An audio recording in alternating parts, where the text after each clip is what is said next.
أعوذ بالله من الشيطان الرجيم. بسم الله الرحمن الرحيم.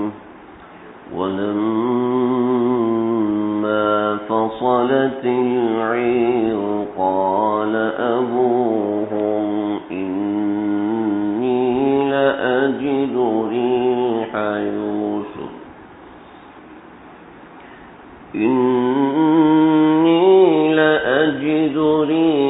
يوسف لولا أن تفندون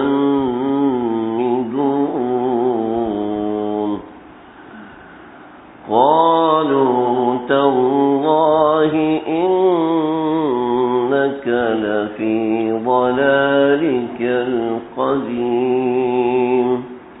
فلما أن جاء البشير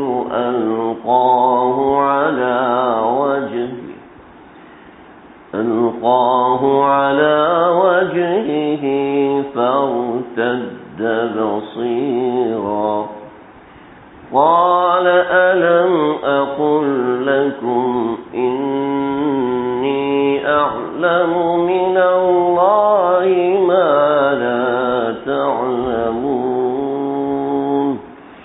صدق اللہ العظیم. حضرت یوسف علیہ السلام کا ذکر مبارک آج انشاءاللہ اختتام کو پہنچے گا. حضرت یوسف علیہ السلام اللہ کے ان جلیل القدر انبیاء میں سے ہیں کہ جن کا قصہ مکمل کا مکمل اللہ رب العزت نے قرآن میں ایک بارگی ذکر فرمایا، اور کسی نبی کو اللہ نے یہ سعادت نہیں دی کہ ایک بارگی اس کا اول تا آخر قصہ سارا کا سارا سنا دیا جائے. اور اس کے اندر ایسی بہترین نصائح اور ایسی بہترین چیزیں اللہ رب العزت نے ذکر فرمائی ہیں کہ اللہ رب العزت نے ان سب چیزوں کی وجہ سے اس کو کہا ہے احسن القصص. یہ سب سے زیادہ خوبصورت قصہ ہے کہ اس میں ہر قصے کے اندر ہونے والی ہر رمز ہے، ہر ضرورت کی چیز ہے، احکامات ہیں، عبر ہے، علم ہے، اور روحانیت اور خواب اور نہ جانے مستقبل کی کیسی پیشن گوئیاں، اور اس کے ساتھ ساتھ اس کے اندر مکمل طریقے سے نبی کریم صلی اللہ علیہ وسلم سے مماثلت ہے، آپ صلی اللہ علیہ وسلم سے جوڑ ہے کہ جو واقعات سیدنا حضرت یوسف علیہ السلام کے ساتھ پیش آئے ویسے ہی واقعات ہمارے آقا صلی اللہ علیہ وسلم کے ساتھ پیش آئے، حتیٰ کہ الفاظ بھی وہی ادا کیے گئے جو سیدنا یوسف علیہ السلام نے ادا فرمائے تھے. انشاءاللہ آج ان کی کچھ باتوں کا ذکر ہوگا. یہاں سے جو آج ہم نے پڑھا ہے تو ہماری بات یہاں تک پہنچ گئی تھی. میں مختصراً آج ساری بات ذکر کر دوں. حضرت یوسف علیہ السلام نے بچپن میں خواب دیکھا. والد نے منع کیا کہ آپ یہ خواب بھائیوں کو مت سنانا، لیکن بھائیوں کے کانوں تک کسی طریقے سے بات پہنچی. انہوں نے حضرت یوسف علیہ السلام کو کنویں میں ڈالا. حضرت یوسف علیہ السلام کنویں سے نکالے گئے، لیکن کسی قافلے نے اٹھایا اور حضرت یوسف علیہ السلام کو آگے بیچا. اس قافلے نے جا کے حضرت یوسف علیہ السلام کو مصر بیچا. مصر میں آپ کو عزیز مصر نے خرید لیا اور انہی کے گھر میں رہنے لگے، پرورش پانے لگے.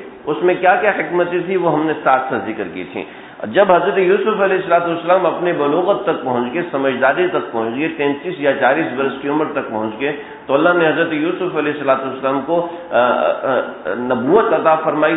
اور نبوت عطا فرمانے کے بعد اس گھر کے اندر ایک خاص مقام حضرت یوسف علیہ السلام کا تھا. لیکن عزیز مصر کی بیوی نے حضرت یوسف علیہ السلام کو بہکانے کی کوشش کی، اور اسی آزمائش اور ابتلا میں حضرت یوسف علیہ السلام جیل میں گئے. حضرت یوسف علیہ السلام سے ابتدا سے لوگ بہت زیادہ محبت کرتے تھے، ہر جگہ محبت ملی، لیکن اس محبت کی وجہ سے تکلیف میں آئے اور ہر ایک نے چھیننے کی کوشش کی. چنانچہ عزیز مصر کی بیوی کی وجہ سے بھی حضرت یوسف علیہ السلام تکلیف میں آئے اور کچھ عرصہ جیل میں گزارا. جیل کے اندر 2 لوگوں نے خواب کی تعبیر پوچھی، جس میں سے ایک بچنے والا تھا اور ایک مرنے والا تھا. حضرت یوسف علیہ السلام نے صحیح تعبیر فرمائی، اور اس کے بعد جو بچنے والا تھا اس سے کہا کہ تم جا کے بادشاہ سے میرا ذکر کرنا، لیکن وہ شخص بھول گیا. اور تقریباً 9 یا 10 برس کے بعد حضرت یوسف علیہ السلام کی یاد آئی. بادشاہ نے خواب دیکھا، اس خواب کی تعبیر حضرت یوسف علیہ السلام نے سنائی. تو بادشاہ نے حضرت یوسف علیہ السلام کو بلایا اور بلا کے اپنے پاس نگران مقرر کر لیا خزائن کا. چنانچہ حضرت یوسف علیہ السلام وزیر خزانہ طے ہوئے اور وزیر خزانہ بننے کے بعد کاشتکاری کی اور خزانے کو صحیح استعمال کیا. استعمال کرنے کے بعد 7 برس تک صحیح کاشتکاری ہوئی اور جو غلہ تھا وہ سب کا سب جمع ہو گیا ایک جگہ پر. 7 برس کے بعد جب قحط پڑا تو قحط کے دوران کچھ عرصہ تک تو گاڑی چلی، لیکن دیگر علاقے جو کنعان تھا جہاں حضرت یوسف علیہ السلام کے رہنے والے تھے، یعنی کہ بیت المقدس جسے آج ہم کہتے ہیں، یہاں سے حضرت یوسف علیہ السلام تشریف لائے تھے. تو یہاں سے ان کے بھائی آئے، پھر بھائی واپس گئے، بنیامین کو لے کر آئے، پھر بنیامین کو حضرت یوسف علیہ السلام نے روک لیا، پھر دوسری دفعہ بھائی گئے، پھر تیسری مرتبہ دوبارہ بھائی واپس آئے. تو اس مرتبہ حضرت یوسف علیہ السلام نے ان سے کہا کہ تم نے یوسف علیہ السلام کے ساتھ کیا کیا تھا؟ تو انہوں نے کہا کہ آپ ہی یوسف ہیں. تو حضرت یوسف علیہ السلام نے اپنی پہچان یہاں پر کروائی. جب حضرت یوسف علیہ السلام پہچان کروا چکے، اپنے بھائیوں کے پاس اپنے پاس روک چکے، تو بھائیوں سے کہا کہ اب ایسا کیجئے کہ جا کے میرے والد محترم کو لے کر آئیے. سوال یہ پیدا ہوتا ہے کہ حضرت یوسف علیہ السلام جب بادشاہ بن چکے ہیں، ہر سہولت اور آرائش اور سہولت ہے، تو حضرت یوسف علیہ السلام خود کیوں نہیں گئے، اپنے والد کو یہاں پر کیوں بلایا؟ یہ بہت اہم سوال ہے. کہنے کو تو ایک عام سی بات ہے، لیکن بہت ہی اہم سوال ہے، اس لیے کہ ہمارے آقا صلی اللہ علیہ وسلم سے یہ سوال ہوا تھا کہ وہ کون سے نبی ہیں. حضرت ابراہیم علیہ السلام تو بیت المقدس کے رہنے والے تھے اور بیت اللہ کے بنانے والے تھے. بیت اللہ اور بیت المقدس کے درمیان حضرت ابراہیم کا سفر جاری رہتا تھا. تو حضرت ابراہیم علیہ السلام تو بیت المقدس والے ہیں. تو حضرت ابراہیم علیہ السلام کی نسل جو ہے وہ مصر میں کیسے جا کے آباد ہوئی کہ حضرت موسیٰ علیہ السلام جب مصر سے ہجرت کی تو وہ ساری کی ساری حضرت ابراہیم علیہ السلام کی اولادیں تھیں. تو وہ وہاں جا کے کیسے آباد ہوئے؟ تو اصل سوال یہ تھا جس کے پیچھے سارا قصہ سنایا گیا. تو حضرت یوسف علیہ السلام کو اللہ رب العزت کا یقیناً حکم ہوگا. اس حکم کی بنیاد پر اللہ رب العزت کی فرما برداری نے حضرت یعقوب علیہ السلام کو مصر میں بلایا. تو یہی وجہ تھی حضرت یوسف علیہ السلام نے حضرت یعقوب علیہ السلام کو بلایا. تو بھائیوں نے کہا کہ اب مسئلہ یہ ہے کہ وہ تو نابینا ہو چکے ہیں اور وہ اتنا لمبا سفر کیسے کریں گے، بڑی مشقت میں ہوں گے، بہتر ہے کہ آپ ہی چلیں. تو حضرت یوسف علیہ السلام نے ایک قمیض نکالی اور قمیض نکال کے ان کو دی.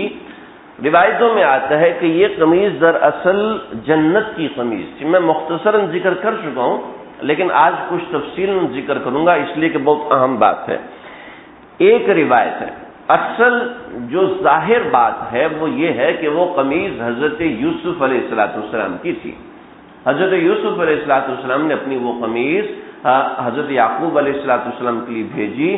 جب وہ قمیض پہنچی ہے، ابھی وہ قمیض 80 فرسخ کے فاصلے پر تھی کہ حضرت یعقوب علیہ السلام نے کہا فلما فصلت العیر قال ابوہم انی لاجد ریح یوسف، کہ مجھے یوسف علیہ السلام کی خوشبو آ رہی ہے. لولا ان تفندون قالوا تاللہ انک لفی ضلالک القدیم، آپ تو پہلی پرانی گمراہی میں چھپے ہوئے ہیں، آپ نے تو پہلی پرانی باتیں ہی سوچنا چھوڑی نہیں ہے. کہاں یوسف علیہ السلام 40 سے 50 سال ہو چکے، وہ مر چکے ہیں اور آپ حضرت یوسف علیہ السلام کی آجوں کو خوشبو آ رہی ہے. عجیب سی بات ہے. اور یہ بات آپ کو اور مجھے تو سمجھ میں آ رہی ہے، لیکن ان لوگوں کو قطعاً سمجھ میں نہیں آ رہی تھی کہ ان کو حضرت یوسف علیہ السلام کی خوشبو کیسے آ رہی ہے. مجھے اور آپ کو تو سمجھ میں آ رہی ہے نا کہ حضرت یوسف علیہ السلام کا قمیض کرتا مبارک وہ آیا اور آنے سے رستے میں حضرت یعقوب علیہ السلام کو اس کی خوشبو آئی. ہمیں تو یہ سمجھ میں آ رہی ہے کہ اس لیے ہمیں تو اللہ بتا رہے ہیں، لیکن ان کو سمجھ میں نہیں آ رہی تھی. کائنات کو سمجھانا مطلوب ہے کہ بڑے جن چیزوں کو محسوس کر لیتے ہیں چھوٹے کتنے بھی سمجھدار ہو جائیں نہیں کر سکتے ہیں.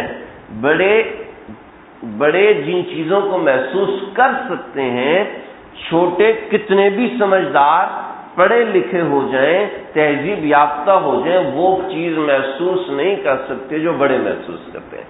بڑوں کی ایک برکت ہوتی ہے. ایک اور بات ساتھ جملہ معترضہ کے طور پر بتا دوں. جملہ معترضہ یعنی کہ ایک بات جو فائدے کی ہوتی ہے. وَلَمَّا فَصَلَتِ الْعِيرُ، وَلَمَّا فَصَلَتِ الْعِيرُ، جب ان کے قریب پہنچے اونٹوں کا قافلہ. عیر کا لفظ کیوں استعمال کیا؟ عیر کا لفظ اس لیے استعمال کیا کہ جن لوگوں نے تورات میں تحریف کی ہے ان لوگوں نے یہاں پر خچر کا لفظ استعمال کیا ہے یا گدھے کا لفظ استعمال کیا ہے. تو اللہ رب العزت نے اس کی تکذیب کی ہے کہ نہیں، وہ غلط کیا ہے. اصل تو سفر اس زمانے میں اونٹوں کا ہوتا تھا، اس زمانے میں خچروں کا سفر نہیں ہوتا تھا. اور آج بھی شاہد ہے کہ ان علاقوں میں گدھا نہیں چل سکتا، ان ریگستان پتھریلے علاقوں میں خچر اور گدھا نہیں چل سکتا. آج بھی ان علاقوں میں اونٹ یا اونٹنی سفر کر سکتے ہیں، خچر پہ سفر نہیں ہو سکتا. اس کی تفصیل بھی ساتھ کر دی. اللہ کی قدرت کہ یوسف علیہ السلام قریب کنویں میں موجود ہیں، ان کے جسم کی خوشبو نہیں ہے، پھر کنویں سے نکالا ان کے جسم مبارک کی خوشبو نہیں ہے، اور اتنی دور سے قمیض مبارک ہی اس کی خوشبو آ گئی. کیا مطلب ہے اس کا؟ مطلب یہ ہے کہ اللہ چاہے تو ہو سکتا ہے.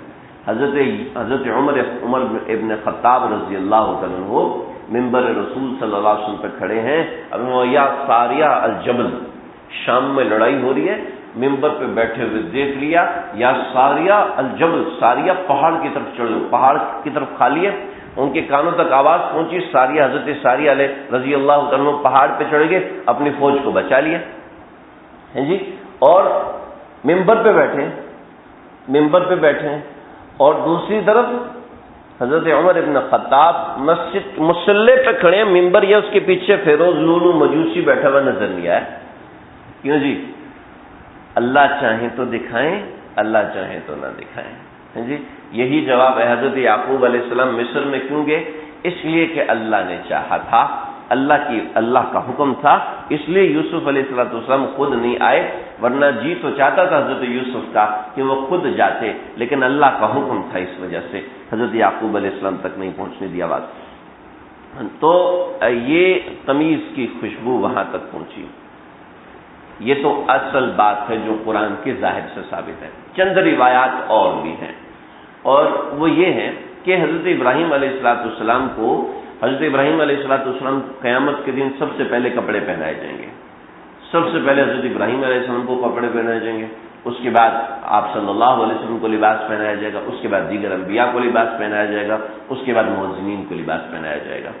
تو یہ مؤذنین کی بڑی فضیلت ہے. اس لیے کبھی کبھی اپنی مسجد میں اذان دینی چاہیے کہ اللہ کرے تو اللہ ہم کو وہ لباس قیامت کے دن اس اذان کے سلسلے میں اللہ تعالیٰ پہنا دے، جس دن سب حفاتن عوراتن سب ننگے ہوں گے، اور سب ننگے پاؤں ہوں گے، اور سب ننگے سر ہوں گے، ننگے بدن ہوں گے. تو حضرت ابراہیم علیہ السلام کو لباس پہنایا جائے گا. کیوں؟ آقا صلی اللہ علیہ وسلم نے ارشاد فرمایا کہ جب حضرت ابراہیم علیہ السلام کو اللہ کی راستے میں آگ میں ڈالا جا رہا تھا تو حضرت ابراہیم علیہ السلام کے سارا لباس اتار دیا گیا تھا، اور ان کو باندھ کے منجنیق میں ڈالا اور منجنیق میں ڈال کے آگ میں پھینکا. تو اللہ نے آگ کو جب ٹھنڈا فرمایا تھا تو حضرت جبریل علیہ السلام کے ہاتھ سے جنت کا لباس بھی بھیجا تھا. تو وہ لباس حضرت ابراہیم علیہ السلام کے ذریعے سے حضرت اسحاق تک پہنچا، اور حضرت اسحاق کے ذریعے سے وہ لباس حضرت یوسف علیہ السلام تک پہنچا. تو حضرت سیدنا یوسف علیہ السلام نے وہ لباس سنبھال کے رکھا ہوا تھا، اور وہ لباس وہ چونکہ جنت سے آیا تھا تو اس کی اپنی ایک تاثیر تھی. آگے انشاءاللہ ہم حضرت شعیب علیہ السلام کا ذکر پڑھیں گے، ایک درس حضرت شعیب کا ہوگا، اس کے بعد حضرت موسیٰ علیہ السلام کا درس ہوگا، اور اس کے اندر تقریباً آخر میں جا کے قال فما خطبک یا سامری کا قصہ آتا ہے. تو سامری نے ایک بچڑا بنایا تھا، اور وہ بچڑا اس میں جان کیسے ڈالی؟ سونے کا بچڑا بنایا تھا، اور سونے کے بچڑے سے آواز آتی تھی، وہ آواز نکالتا تھا. سونے کے بچڑے میں جان کیسے آئی تھی؟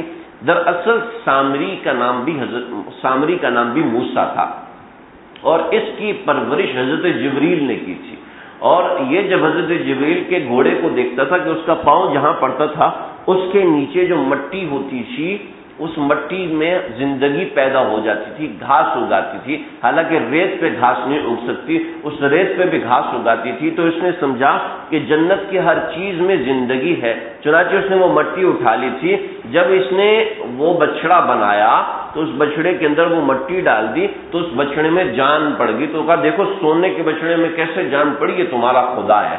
تو اب جنت کی ہر چیز میں زندگی ہے۔ چنانچہ حضرت ابراہیم علیہ السلام کی جو قمیض مبارک آئی تھی اس قمیض میں زندگی تھی، چنانچہ وہ آنکھوں میں ڈالی گئی تو فرتد بصیرا تو ان کی آنکھیں جو ہے وہ واپس لوٹ آئیں۔ تو فلما انجا البشیر اب القاہ علی وجهه فرتد بصیرا تو ان کی آنکھیں واپس لوٹ آئیں۔ قال الم اقل لكم انی اعلم من اللہ ما لا تعلمون، میں جو جانتا ہوں وہ تم نہیں جانتے۔ اب سمجھ لیجئے، میں نے شروع میں ذکر کیا تھا، آج چونکہ قصے کا واقع ہے تو آج تھوڑا سا اس کو یاد دہانی کرا دوں۔ اس قصے کا جو عمود ہے وہ ہے قمیض، وہ قمیض ہے۔ حضرت یوسف علیہ السلام پر پہلا الزام لگا چوری کا، جس کا میں نے ذکر کیا تھا، تو وہ ایسا تھا کہ حضرت اسحاق علیہ السلام کی ایک قمیض تھی جو حضرت یوسف علیہ السلام کے پاس تھی، اس وجہ سے چوری کا الزام لگا۔ جب زلیخا نے حضرت یوسف علیہ السلام پر اعتراض کیا، پر الزام باندھا، تو اس کے وقت جب گواہی کی باری آئی تو اس وقت بھی اللہ رب العزت نے قمیض کا ذکر فرمایا۔ فلما رأى قمیصه قد من دبر، جب اس کی قمیض کو دیکھا گیا اور جب بچے نے گواہی دی کہ اس کی قمیض دیکھو، اگر اس کی قمیض آگے سے پھٹی ہے تو یوسف جھوٹے اور زلیخا سچی ہے، اور اگر قمیض اس کی پیچھے سے پھٹی ہے تو اس کا مطلب زلیخا جھوٹی ہے اور یوسف علیہ السلام سچے ہیں۔ فلما رأى قمیصه قد من دبر، جب انہوں نے قمیض کو دیکھا تو وہ پیچھے سے پھٹی ہوئی تھی، تو وہ وہاں بھی قمیض کا ذکر۔ اور یہاں پر جب ان کی نظر چلی گئی تو اس کے بعد بھی اللہ رب العزت نے قمیض کا ذکر کیا ہے کہ القاہ علی وجهه فرتد بصیرا، کہ جب ان کی قمیض اذهبوا بقمیصی ھذا فالقوه علی وجهه ابھی یاتی بصیرا، کہ میرے والد کی آنکھوں پہ ڈالو، چہرے پہ ڈالو تو اس کی آنکھیں واپس لوٹ آئیں گی۔ تو یہ معاملہ ہے حضرت یوسف علیہ السلام کی قمیض کا۔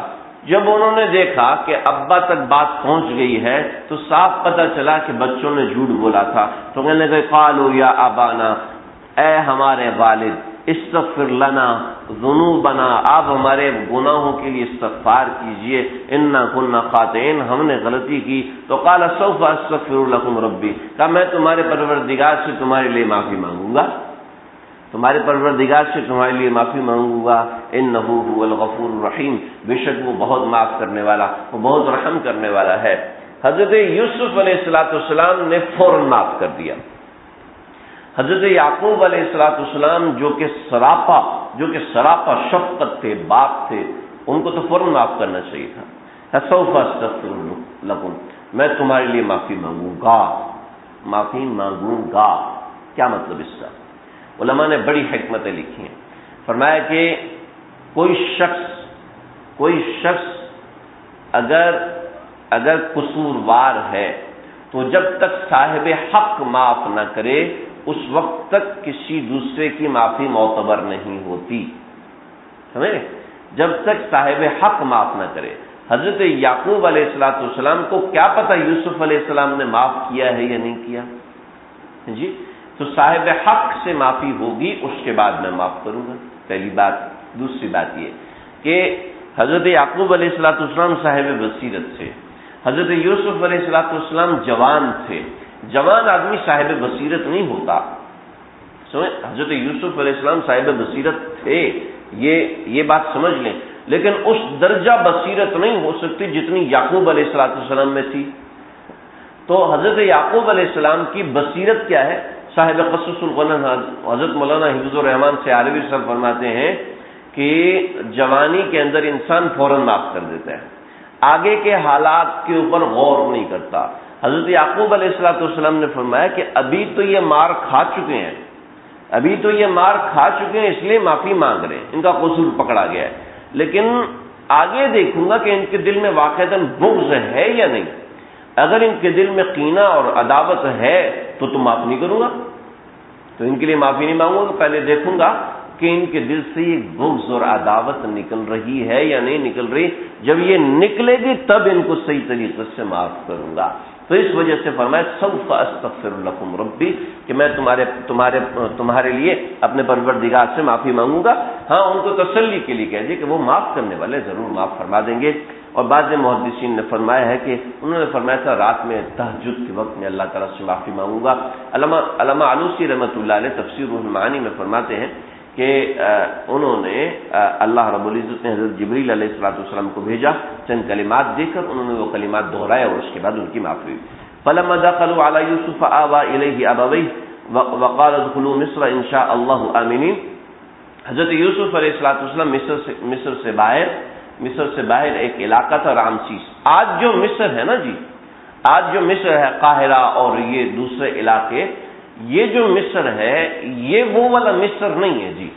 یہ مصر سے بیت المقدس کی طرف اندر کی طرف کا علاقہ، وہ علاقہ اصلی مصر تھا. یہ مصر تو آگے آہستہ آہستہ چل کے آباد ہوا ہے.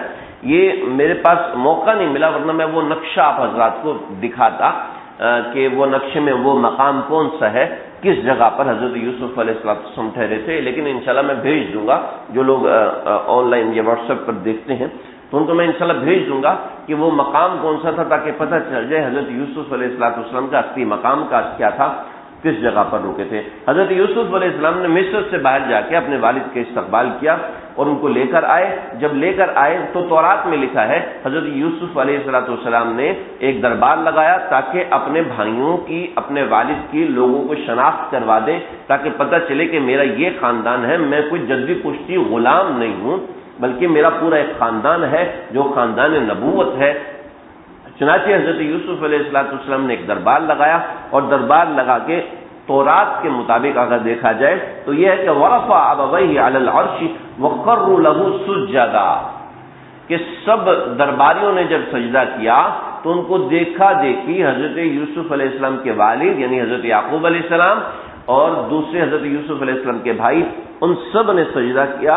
وقال یا ابت ھذا تأویل الرؤیا، اور وہ کہنے حضرت یوسف علیہ السلام نے فرمایا کہ اے میرے والد، ھذا تأویل الرؤیا، یہ میرے اس خواب کی تعبیر ہے جو میں نے بچپن میں دیکھا تھا. قد جعل ربی حقا، اللہ نے اس کو سچ کر دکھایا. وقد احسن بی اذ اخرجنی من السجن وجاء بکم من البدو من بعد ان نزغ الشیطان بینی و بین اخوتی. بہت سبق ہیں. فرمایا کہ حضرت یوسف علیہ السلام نے اپنی کسی تکلیف کا ذکر نہیں کیا. چنانچہ جب اپنے بڑوں سے ملیں تو اپنی تکلیف کا فوراً ذکر نہ کریں. اب جب اپنے کسی پیارے سے ملیں تو فوراً اپنی تکلیف کا ذکر نہ کریں. تکلیف کا ذکر کرنے کی بجائے خوشی کا ذکر کریں. حضرت یوسف علیہ السلام نے کیا فرمایا کہ وقد احسن بی، کتنا اچھا کیا میرے ساتھ، اذ اخرجنی من السجن، جب مجھے جیل سے باہر نکالا. مجھ پہ بہت الزام لگے، مجھے اتنی جگہوں پہ بیچا گیا، بھائیوں نے مجھے مارا، کنویں کے اندر پھینک دیا، جان کو خطرہ، 3 راتیں اندھیرے کنویں میں کاٹی ہیں میں نے، پھر 10 برس 11 برس میں نے جیل میں کاٹے ہیں، اور جیل میں ایسی تکلیفیں، جیل میں ایسی پریشانیاں، اور کوئی پوچھنے والا نہیں، کوئی دیکھنے والا نہیں. واہ واہ، کیا کہا؟ اذ اخرجنی من السجن، مجھے نکالا. وجاء بکم من البدو، اور ہمیں آپس میں ملاقات کروا دی. یہ نہیں کہ 40 برس ہم نے کیسے آئے ایک دوسرے کے بغیر. ان نزغ الشیطان بینی و بین اخوتی، اور میرے والد کا دل مجھ سے، میرے اپنے بھائیوں سے خراب نہ ہو. تو ان نزغ الشیطان بینی و بین اخوتی، میرے بھائیوں سے دل خراب شیطان نے کیا تھا، ان کا قصور تھوڑی، شیطان نے کیا تھا. ان ربی لطیف لما یشاء، کیا حکمت ہے، کیا پھر اللہ سے دعا کی. رب قد آتیتنی من الملک وعلمتنی من تأویل الاحادیث. جب بھی اللہ کی کوئی نعمت ملے تو اللہ سے دعا کرنی چاہیے. یہ دعا ہمیں سکھا رہی ہے، اللہ تعالیٰ سے دعا کرنی چاہیے. توفنی مسلما والحقنی بالصالحین ذلک من انباء الغیب نوحیہ الیک. تو یہ حضرت یوسف علیہ السلام کی اپنے والد حضرت یعقوب علیہ السلام سے ملاقات ہوگی. نبی کریم صلی اللہ علیہ وسلم کو بتایا گیا ذلک من انباء الغیب نوحیہ الیک ما كنت لديهم اذ اجمعوا امرهم وهم يمكرون. اے نبی صلی اللہ علیہ وسلم، طائف سے آقا صلی اللہ علیہ وسلم واپس آئے، ابو طالب کا انتقال ہو چکا، حضرت خدیجہ کا انتقال ہو چکا، ابو لہب تنگ کرتے ہیں، ابو لہب تنگ کرتا ہے، ابو جہل تنگ کرتا ہے، امیہ بن ابی سلط تنگ کرتا ہے، مسلمان سارے پریشان ہیں۔ تو آپ صلی اللہ علیہ وسلم تشریف لائے، اور اگر آپ جائیں جنت المعلی کی طرف تو وہاں پر آپ کو ایک نظر آئے گی مسجد جن سے تھوڑا سا حرم کی طرف آئیں چند قدم تو ایک چٹان تھی، وہاں ہمارے آقا صلی اللہ علیہ وسلم بیٹھے ہوئے تھے۔ وہاں پر آج ایک کنواں ہے اور ایک درخت لگا ہوا ہے، تو آپ صلی اللہ علیہ وسلم وہاں بیٹھے ہوئے تھے۔ تو آپ صلی اللہ علیہ وسلم نہیں، کنواں اور جو درخت ہے وہ تھوڑا فاصلے پر ہے، یعنی سڑک سے اس طرف سمجھ لیں اور وہ مسجد سڑک کے اس طرف ہے۔ تو آپ صلی اللہ علیہ وسلم نے کہا اے اللہ مجھے کوئی ایسی نشانی عطا فرمائیے، ایسی نشانی عطا فرمائیے کہ میرا غم دھل جائے۔ تو آپ نے دیکھا کہ حرم پاک کی طرف سے ایک درخت زمین پھاڑتا ہوا ہے اور آپ صلی اللہ علیہ وسلم کو آ کے کہا السلام علیکم ایھا النبی، اے نبی آپ کو سلام، یا السلام علیکم یا رسول اللہ، یہ کہا اے اللہ کے رسول آپ پر سلام۔ آپ نے اسلام کا جواب دیا، فرمایا واپس چلے جاؤ۔ وہ درخت وہاں سے واپس ہوتا وہ چلا گیا، تو آپ کو بڑی تسلی ہوئی۔ اس کے بعد اللہ رب العزت نے سورہ یوسف نازل فرمائی آپ صلی اللہ علیہ وسلم کی تسلی کے لیے، اور یہ بزرگوں کا مجرد بھی ہے کہ جہاں غم ہو دکھ ہو وہاں سورہ یوسف یا قصہ یوسف کا تکرار کیا جائے تو انشاءاللہ وہاں پر غم کم ہو جائے گا، غم ہلکا ہو جائے گا۔ تو نبی کریم صلی اللہ علیہ وسلم کو فرمایا کہ دیکھو اے نبی صلی اللہ علیہ وسلم، ابو جہل، امیہ بن ابی سلط یہ تو دوسرے ہیں، ابو لہب تو آپ کا چچا ہے، میرے یوسف علیہ السلام کے تو بھائیوں نے اسے کنویں میں ڈال دیا، ان کے بھائیوں نے کنویں میں ڈال دیا۔ آپ سے تو دین کا حسد کرتے ہیں، ارے دین کے حسد میں تو اللہ تسلی دیتے ہیں، وہاں تو اخوت کا حسد ہوتا تھا، وہ تو آپ سے زیادہ مشکل میں تھے۔ پھر آپ تو اپنے گھر میں آزاد ہیں، یوسف علیہ السلام تو بیچے گئے، غلام بنا لیے گئے، پھر آپ تو پھر بھی آزاد ہیں۔ یوسف علیہ السلام کو جیل میں قید کیا، آپ تو شاب ابی طالب میں قید ہیں، وہ تو جیل میں قید ہے، شاب ابی طالب میں تو صرف بھوکا رہ سکتے ہیں، آپ صلی اللہ علیہ وسلم تو بھوکے ہیں، اور جیل کے اندر تو نہ پانی ملتا ہے نہ بھوک ہے، سجن ہے، بیڑیوں سے باندھا ہوا، ہل بھی نہیں سکتے، وہاں ہل تو سکتے ہیں، چل تو سکتے ہیں، پھر تو سکتے ہیں، اپنوں کے ساتھ ہیں، یہاں اپنا کوئی بھی ساتھ نہیں ہے۔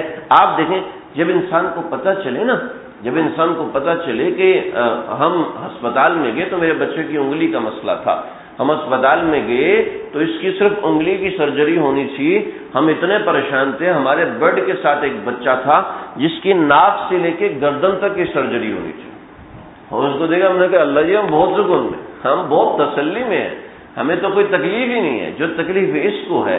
ایک صاحب کی یہ پوری اس ٹانگ کی سرجری تھی، پوری کھال اس کی ادھڑی ہوئی تھی، پر ایکسیڈنٹ ہوا تھا، کوئی اوپر سے چیز گزر گئی تھی۔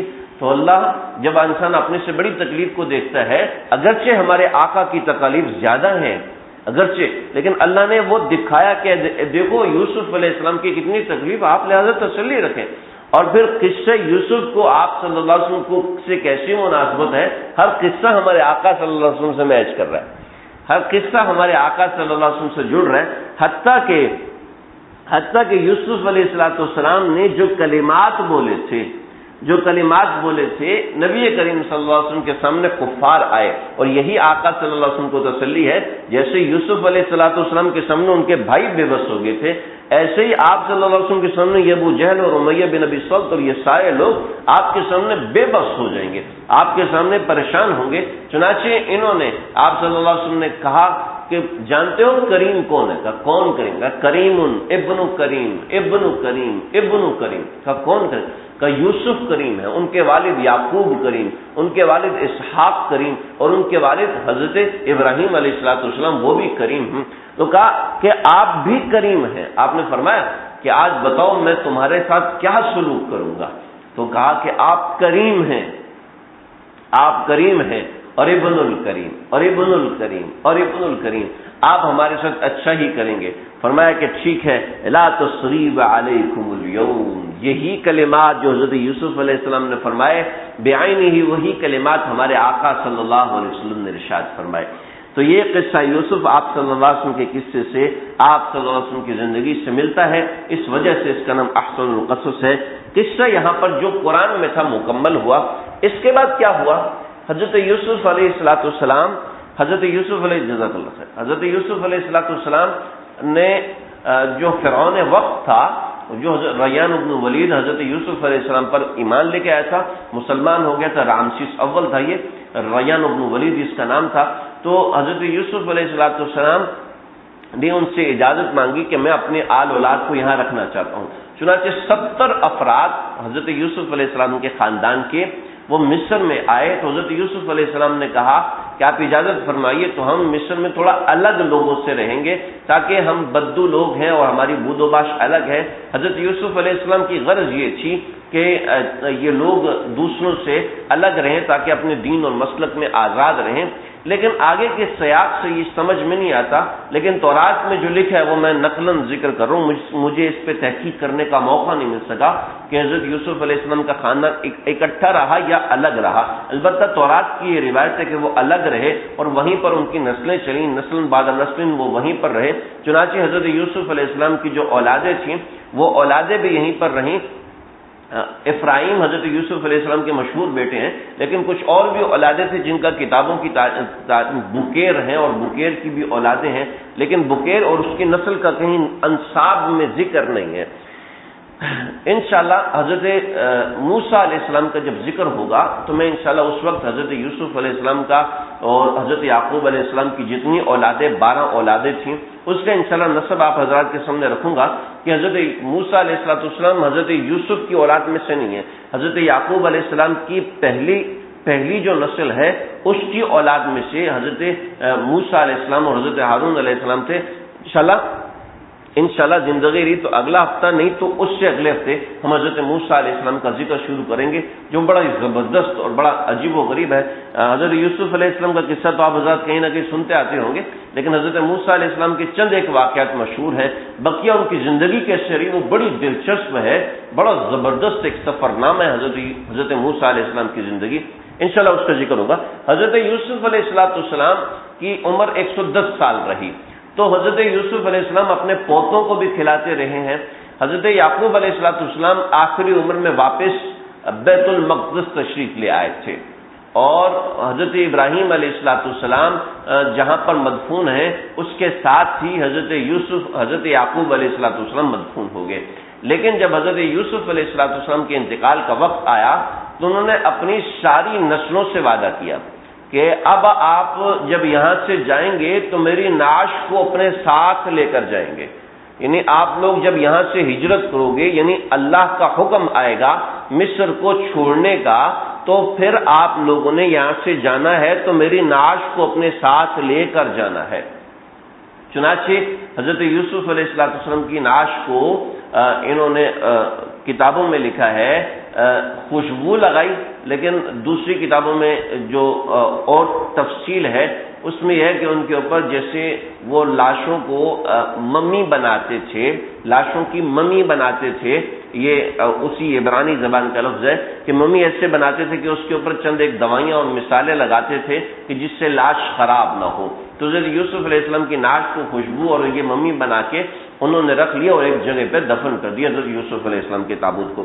جب حضرت موسیٰ علیہ السلام مصر سے جانے لگے تو رستے بند ہو گئے، تو کسی نے کہا کہ بھئی ہمیں نسلاً بعد نسلاً یہ روایت پہنچی ہے کہ حضرت یوسف علیہ السلام نے فرمایا تھا کہ جب تم مصر سے بیت المقدس کی طرف ہجرت کرو تو اس وقت میری نعش کو اپنے ساتھ لے کر جانا۔ تو اب حضرت یوسف علیہ السلام کی نعش کو اگر ہم ساتھ نہیں لے کر جائیں گے تو ہمیں تو رستہ مل ہی نہیں سکتا۔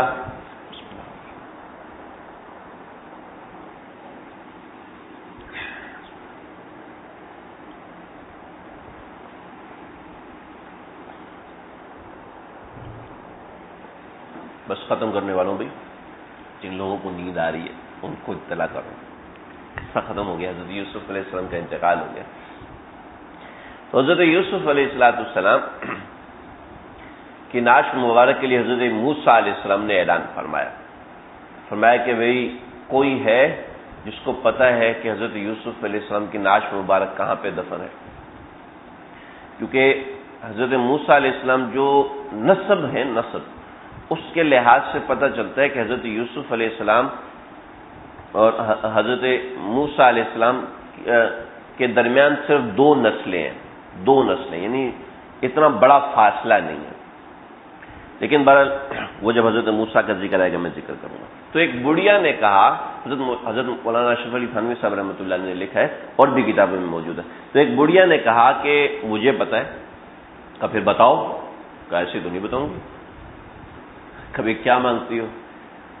ہائے ہائے ہائے، اللہ ہماری بھی دعائیں ایسی کر دینا. ہمیں بھی جب دعاؤں کا موقع ملتا ہے تو ہم کہتے ہیں اللہ جی گاڑی دے دے، اللہ جی کوئی چھوٹی جی گڈی تے دے دیں، گاڑی دے دے. اور شادی شدہ کہتے ہیں اللہ کوئی دوسری دے دیں. بغیر شادی شدہ والے بیچارے آپ کو جگانے کے لیے کہہ رہے ہیں بھائی ایسا نہ ہو کہ آپ لوگوں کو گھر میں جا کے کچھ ہو گئے تم اللہ سے کیا مانگتے حسن بھائی. تو ہم اللہ سے کیا مانگتے؟ اس بڑھیا نے کیا مانگا؟ بڑھیا نے مانگا کہ آپ اللہ سے دعا کریں کہ مجھے آپ کا ساتھ جنت میں نصیب ہو جائے. واہ واہ واہ واہ واہ واہ. مانگا بھی تو کیا مانگا ہے. چنانچہ دکھائی حضرت یوسف علیہ السلام کی نعش مبارک کو لیا اور لے جا کے حضرت یوسف علیہ السلام کی نعش مبارک کو بیت المقدس میں دفن کیا. آج وہ مسجد ابراہیم آج بھی موجود ہے جہاں حضرت یوسف علیہ السلام، حضرت یعقوب علیہ السلام، حضرت یعقوب علیہ السلام کی اہلیہ یعنی حضرت یوسف علیہ السلام کی والدہ یا خالہ وہ اور حضرت یوسف علیہ السلام آج بھی وہیں پر مدفون ہیں. کبھی اللہ تعالیٰ وہاں لے جائے تو ان کی قبور کی زیارت کرے. ابھی سنا ہے کہ ان قبور کو کھولا گیا ہے اور ان کی کچھ ویڈیوز بھی آئی ہیں. تو واللہ علم حقیقت ہے یعنی مجھے ابھی تک تصدیق کرنے کا موقع نہیں ملا، لیکن یہ منقول ہے کہ غار کے اندر حضرت یوسف علیہ السلام، حضرت ابراہیم علیہ السلام، حضرت یعقوب علیہ السلام اور حضرت یوسف علیہ السلام، حضرت یعقوب کی اہلیہ محترمہ ان کی قبر مبارک ایک جگہ پر ہے. اور آج وہاں ایک مسجد ہے، اس مسجد میں چاروں قبریں جو نسل بعد نسل یہی بات منقول ہے. تعامل سے یقیناً یہی بات صحیح ہوگی، لیکن بہرحال ہم کسی بڑے عالم سے جب تک تصدیق نہیں کر سکتے ہم کہہ نہیں سکتے واقعتاً وہ قبور حضرت یوسف علیہ السلام کی ہے یا نہیں ہے. تو بہرحال یہاں حضرت یوسف علیہ السلام کا جو مستند قصہ تھا وہ مکمل ہوا. اللہ تعالیٰ مجھے آپ ہم سب کو سمجھنے کی توفیق عطا فرمائے. انشاءاللہ اگلی دفعہ ہم حضرت شعیب علیہ السلام کا قصہ ذکر کریں گے. انشاءاللہ ایک ہی درس میں ہم مکمل کریں گے. حضرت شعیب علیہ السلام کا قصہ بہت اہم ہے، بہت اہم ہے، اس لیے کہ اللہ نے جو 5 قومیں ذکر فرمائیں، 5 قومیں ذکر فرمائیں، ان میں سے ایک قوم حضرت شعیب علیہ السلام کی ہے. ایک قوم یعنی قرآن مجید تو بڑی اہم کتاب ہے نا، تو اس کو ایسے سپر پاورز کا ذکر کرنا چاہیے. لیکن اللہ رب العزت نے جہاں بھی 3-4 مقامات پر ذکر فرمایا وہ 5 بڑی بڑی قوموں کا ذکر فرمایا. ان میں سے ایک قوم حضرت شعیب علیہ السلام کی تھی. تو اس وجہ سے حضرت شعیب علیہ السلام کا قصہ بہت اہم ہے، جو آج کے زمانے پہ مکمل ایسے فٹ ہے سابق النعل بالنعل. جیسے دو جوتے ایک ہی سائز کے ہوتے ہیں نا، تو وہ ایک دوسرے کے ساتھ مکمل طریقے سے جڑ جاتے ہیں. سابق النعل بالنعل. یہ قصے آج کے زمانے میں بعینی ہی جڑ رہے جیسے اس زمانے میں تھے. جیسے میں نے حضرت یوسف علیہ السلام کے قصے میں جگہ جگہ آج کے زمانے کی ضرورتوں کا اشارہ کیا، لیکن قصہ یوسف علیہ السلام تو انفرادی طور پر ہے. لیکن حضرت شعیب علیہ السلام کا قصہ اجتماعی سطح پر، ایک قومی سطح پر قوم کیسے بنتی ہے اور کیسے بگڑتی ہے اس کے لیے بہت اہم ہے. انشاءاللہ آئندہ اس کا ذکر ہوگا. اللہ سمجھنے کی عمل کرنے کی توفیق عطا فرمائے. انشاءاللہ ہم اگلی 9 بجے انشاءاللہ اپنا درس شروع کر دیں گے. آپ حضرات وقت کی پابندی کیجیے. وآخر دعوانا الحمدللہ رب العالمین. بسم اللہ الرحمن الرحیم. الحمدللہ رب العالمین والصلاة والسلام علی اشرف الانبیاء وأکرم الانبیاء والمرسلین. اللهم ربنا تقبل منا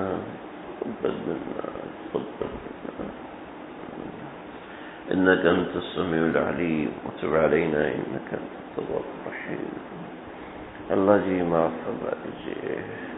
اے اللہ گناہگاروں کو معاف فرما دیجیے. اے اللہ سیاہ کاروں کو معاف فرما دیجیے. شرم آتی ہے اس گندی زبان سے تیرے پیاروں کا نام دیتے، اس گندی زبان سے تیرے پیاروں کا تذکرہ کر رہے. اے اللہ تو نے سعادت بخشی ہے، اے اللہ اس سعادت کی وجہ سے ہم سب کو سعید بنا دیجیے، ہم سب کی زندگیوں میں اپنا نام جما دیجیے۔ اے اللہ کانپ جائیں، کسی گناہ کا خیال بھی نہ آئے، اے اللہ تڑپ جائیں پر تجھے ایک سانس ناراض نہ کر، اے اللہ جان چلی جائے ایک لمحہ تجھے ناراض نہ کریں، نہ یہ آنکھیں بہکیں، نہ یہ دھیان بہکے، نہ یہ زبان غلط استعمال ہو۔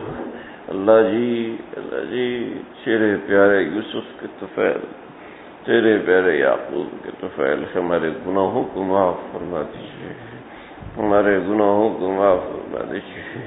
یہاں جتنے لوگ بیٹھے ہوئے ہیں، جتنی خواتین آئی ہیں، جتنے موبائل کے ذریعے سے یا کسی اور ذریعے سے یا ریکارڈنگ کے ذریعے سے تیری یہ بات سن رہے ہیں، ان سب کی مغفرت فرما دیجیے، اپنے پیاروں کے صدقے مغفرت فرما دیجیے۔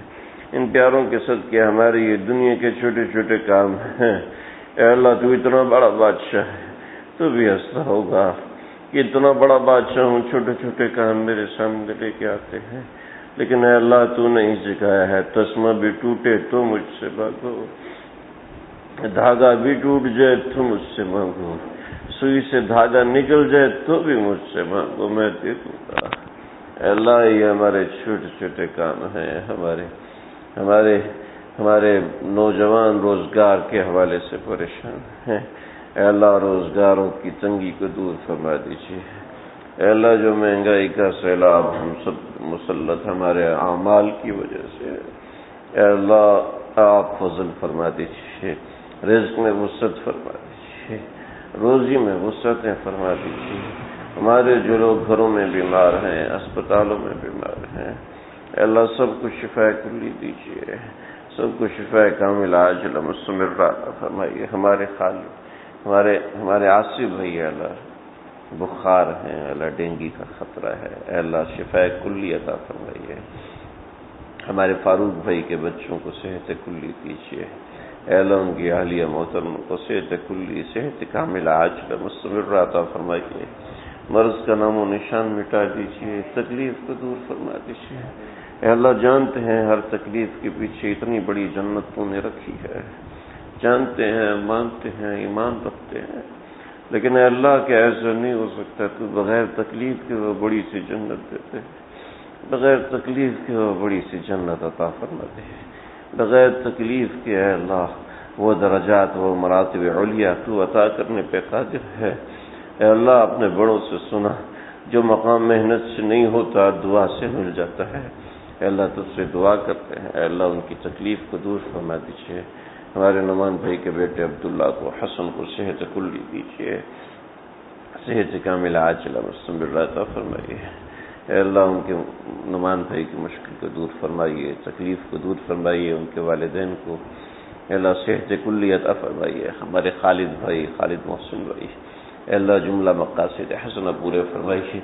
بہت سے لوگوں نے دعاؤں کا کہا ہے، جو کہنا چاہتے تھے نہیں کہہ سکے، جو امید وابستہ رکھتے ہیں، جنہوں نے پیغام بھیجا نہیں ملا، اے اللہ سب کی بگڑی بنا دیجیے، اللہ سب کی بگڑی بنا دیجیے۔ ہم کمزور ہیں، لاچار ہیں، ناہنجار ہیں، نالائق ہیں، ہماری نالائقی کا نہ ہٹا کے ہم سب کو لائق بنا دیجیے۔ اپنے معاملات کی اپنے بڑوں سے اصلاح کروانے والا بنائیے، اپنے معاملات کی اپنے بزرگوں سے اصلاح کروانے والا بنائیے، امراض کو چھپانے والے نہ بنے، قرآن سیکھنے والے بنا دیجیے۔ اے اللہ اس درس کی برکت کو اس گھر میں عام اور تام فرما دیجیے۔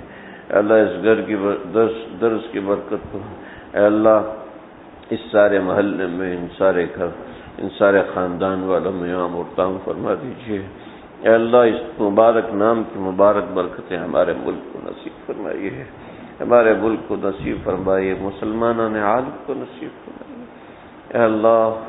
اے اللہ ہمارے جملہ مقاصد حسنہ جو ہم سب کے دلوں کے اندر ہیں، اے اللہ قبول فرما دیجیے۔ فنواقل میں بہت سے لوگ بیٹھ کے بیان سنتے ہیں، جمع ہو کے سنتے ہیں، اے اللہ ان سب کے بیٹھنے کو قبول فرما۔ اللهم ربنا تقبل منا انك انت السميع العليم وتب علينا انك انت التواب الرحيم، وصلى الله تعالى على خير خلقه محمد وآله وصحبه اجمعين۔